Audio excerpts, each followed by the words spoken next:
আজি মোৰ বেক সাইডে যোনটো প্ৰডাক্ট আছে মেজিক এক্সপ্ৰেছ 9+D ইয়াৰ বিষয়ে অলপ আপোনালোকক এক্সপ্লেইন কৰি দি আছোঁ তো আপোনালোকে চাব পাৰে ফ্ৰণ্টৰ পৰা ফাৰ্ষ্ট ষ্টাৰ্ট কৰোঁ এইটো হৈছে আপোনাৰ ড্ৰাইভাৰ সাইডৰ সিট লেফট সাইড তো ইয়াৰ সিট আপোনাৰ পুশ কৰিলে সুইচ আছে পুশ কৰিলে আপোনাৰ নামি আহিব আপোনাৰ এই বেকত আছে জিপিএছ এইটো আপোনাৰ জিপিএছ হয় জিপিএছটো হৈছে আপোনাৰ এনেকুৱা কামত লাগে তো আপুনি গাড়ী আজি ড্ৰাইভাৰজনক দি পঠাইছে ড্ৰাইভাৰজনে নি পেলাই ক'ত ৰখিছে কি কৰিছে কোনখিনি জেগাত গৈছে কোন জেগাত গৈছে আপুনি সেইখিনি ডিটেইলছ আপুনি নিজৰ ঘৰত বহি পেলাই মোবাইলত চাই থাকিব পাৰিব সেইটো জিপিএছৰ চিষ্টেম তো বাকী আমাৰ এফালে আছে আপোনাৰ 4জন বহিব পাৰিব এফালে 4জন তো ইয়াত আছে এফালে 4জন আৰু এফালে 2টা সিট আৰু বেকত আপোনাৰ 4টা সিট তো আপুনি এক্সট্ৰা সিট বহাব পাৰিলে মাজত ইয়াত বহাব পাৰিব এক্সট্ৰা সিট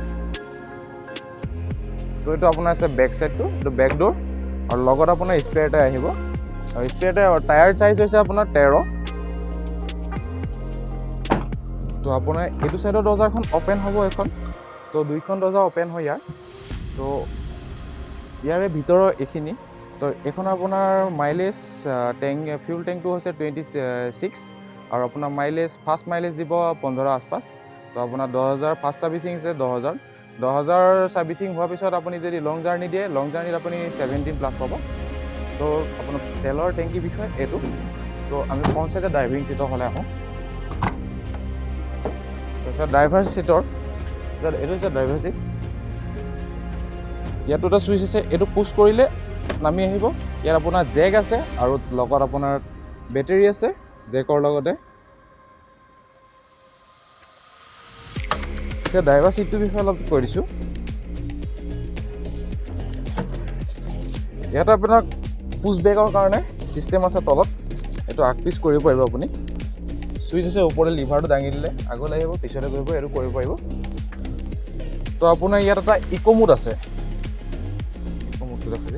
এইটো হৈছে ইকো মোড গাড়ী যেতিয়া লোডত থাকিব তেতিয়াহ'লে আপুনি এতিয়া ইকো মোডটো অন নকৰিব কাৰণ কি হয় ইকো মোডটো যেতিয়া অন কৰি দিব আপোনাৰ গাড়ী সিজ মাৰি দিয়া চান্স বেছি থাকে তো গাড়ী যেতিয়া লোড নাথাকে তেতিয়া আপুনি ইকো মোডটো অন কৰি ল'ব তেতিয়া আপোনাৰ গ্ৰীণ লাইট জ্বলিব তেতিয়া জ্বলাৰ লগে লগে তো আপোনাৰ মাইলেজটো ভাল পাব ইকো মোডটো এইটো সময়ত অন কৰিব যেতিয়া আপোনাৰ গাড়ী খালী গাড়ী আছে ক'ৰবাত আপুনি গৈ আছে খালী গাড়ী সময়ত তেতিয়া আপুনি গাড়ী ইকো মোডটো অন কৰি ল'ব পাৰে তো এইখিনি আৰু ইয়াৰ আপোনাৰ 5টা গিয়াৰ আছে অল টোটেল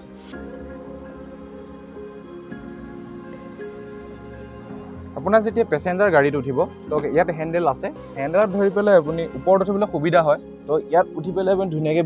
বহি পেলাই এফালেও আছে আপোনাৰ ৰাইট লেফ্ট দুইটা চাইডে আছে পিছত যেতিয়া এইটোৱে আছে এফালে দুটা আপোনাৰ এফালে দুটা তো কমফৰ্ট আছে আপোনাৰ অথা নমা কৰিবলৈ আপোনাৰ নামিব হ'লে যদি বয়সীয়াল মানুহ হয় তেনেকৈ নামি ধৰি পেলাই নামিব পাৰিব তেখেতলোকে তো আপোনাৰ ইয়াতে আৰু এটা চিষ্টেম আছে ইয়াতে হেল্প বুলি এটা চুইচ আছে এই চুইচটো যেতিয়া আপুনি পুশ কৰিব তো আপোনাৰ গাড়ীখন ক'ৰবাত বেয়া হৈ আছে তো তেতিয়া আপোনাৰ গাড়ীখন ক'ত বেয়া হৈ আছে সেইটো পিছত আপোনালোকৰ গম পাই যায় এইটো আপোনাৰ টিপিলে এই বস্তুটো আপোনাৰ যে গাড়ী ক'ৰবাত বেয়া হৈ আছে তেতিয়াহে আপুনি পুশ কৰিব এনে উইদাউট আপুনি পুশ নকৰিব আমাৰ এইটো মডেলৰ আপোনাৰ মেজিক এক্সপ্ৰেছ 9+D পেট্ৰল যোনটো এইটো মডেল অল আছাম পাৰ্মিট হয় ইয়াৰ এক্স-শ্ব'ৰুম প্ৰাইচ হৈছে 647,176 আৰু আপোনাৰ ইয়াৰ দাম প্ৰতি মাহে হয়তো 2 মাহৰ মূৰত 3 মাহৰ মূৰত দাম বাঢ়ি থাকে আৰু আপোনাৰ ইয়াৰ হোৱাইট কালাৰ মডেল এটা আছে আৰু য়েল্লো কালাৰ মডেল আছে য়েল্লো কালাৰৰ মডেলটো আপোনাৰ অফাৰ আছে 12,000 আৰু আপোনাৰ হোৱাইট কালাৰটো অফাৰ আছে 30,000 আসাম গ্ৰামীণ বিকাশ বেংকৰ পৰা যদি লোনটো এপ্ৰুভ হয় ইয়াৰ আপোনাৰ 30,000 আপুনি অফাৰ পাব যদি আপুনি আদাৰ ফাইনেন্স চলা শ্ৰীৰাম হয় তাৰ পৰা আপুনি 20,000 অফাৰ পাব